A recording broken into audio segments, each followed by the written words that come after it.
Hello everyone, welcome to education rise. आज के इस वीडियो में हम बात करेंगे राजस्थान बोर्ड की अर्धवार्षिक परीक्षा 2021 के लिए राजनीति विज्ञान की कुछ महत्वपूर्ण प्रश्न देखेंगे कक्षा 12 के लिए।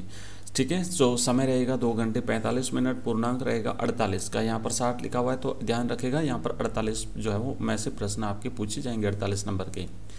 पहला प्रश्न है, हेगेमनी शब्द की जड़ें हैं कहाँ पर? ऑप्शन ए प्राचीन यूनान में, ऑप्शन बी अमेरिका में, ऑप्शन सी चीन में और ऑप्शन द है जापान में। तो इसका सही जवाब है ऑप्शन अ, प्राचीन यूनान में हेगेमनी शब्द की जड़ें मिलती हैं। दूसरा प्रश्न है, विश्व की प्रथम बिजनेस स्कूल की स्थापना कब हुई थी? ऑप्शन ए विश्व का प्रथम बिजनेस स्कूल बताना। ध्यान रखिएगा, आप जवाब देते जाइए कमेंट बॉक्स में और अपने आंसर चेक करते जाइए। इसकी पीडीएफ आपको टेलीग्राम चैनल में मिलेगी, जिसका लिंक इसी वीडियो की डिस्क्रिप्शन में आपको मिल जाएगा। अ है 1881 ईस्वी में, ब है 1900 ईस्वी में, स है 1950 ईस्वी में और द है 1962 ईस्वी में। तो इसका सही जवाब रहेगा ऑप्शन अ, 1881 ईस्वी में विश्व की प्रथम बिजनेस स्कूल की स्थापना हुई थी। नेक्स्ट, तीसरा प्रश्न है, अमेरिकी वर्चस्व के अवरोधक के रूप में निम्नलिखित में से कौन सा कथन सत्य है? यानी अमेरिका का जो वर्चस्व स्थापित होना था विश्व में, उसमें एक बाधा के रूप में किसने काम किया, अवरोधक के रूप में किसने काम किया था?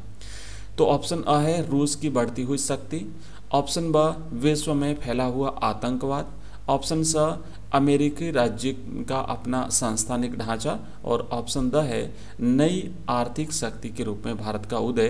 तो इसका सही जवाब रहेगा ऑप्शन स, अमेरिकी राज्य का अपना संस्थानिक ढांचा।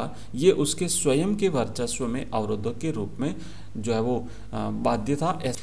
पूंजीवादी दुनिया और साम्यवादी दुनिया के बीच विभाजन का प्रतीक क्या थी?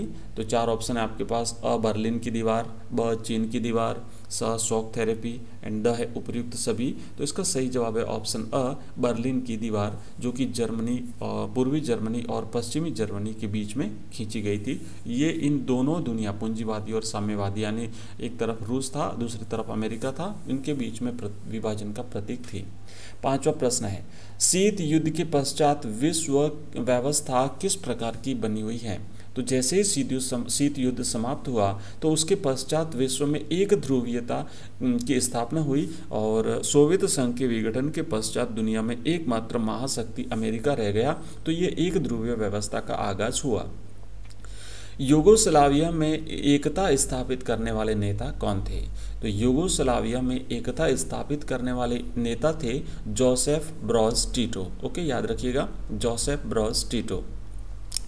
सोवियत संघ के विघटन के बाद रूस ने किस तरह की अर्थव्यवस्था को अपनाया?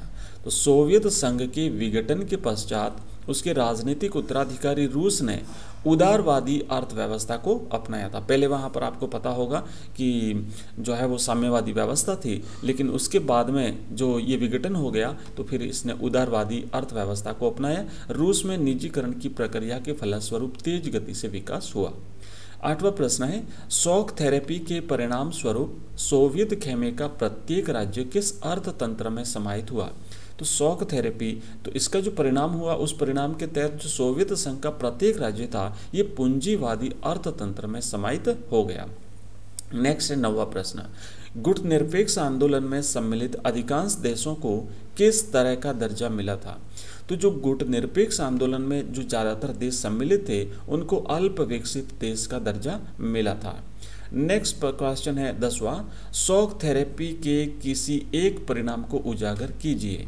तो शॉक थेरेपी से संपूर्ण रूस के क्षेत्र की अर्थव्यवस्था तहस नहस हो गई, उसकी जो साम्यवादी अर्थव्यवस्था थी वो समाप्त हो गई और फिर इसके राज्यों ने पूंजीवादी अर्थतंत्र की ओर अपना ध्यान आकृष्ट हुआ इनका। नेक्स्ट क्वेश्चन है, पूर्व सोवियत संघ का कौन सा गणराज्य गृह युद्ध की चपेट में रहा? तो पूर्व सोवियत संघ का जो ताजिकिस्तान राज्य था गणराज्य, ये गृह युद्ध की चपेट में रहा, वहां पर गृह युद्ध छिड़ गया था। तो अभी इतना ही, बाकी के क्वेश्चंस आपको नेक्स्ट वीडियो में मिलेंगे। Thank you.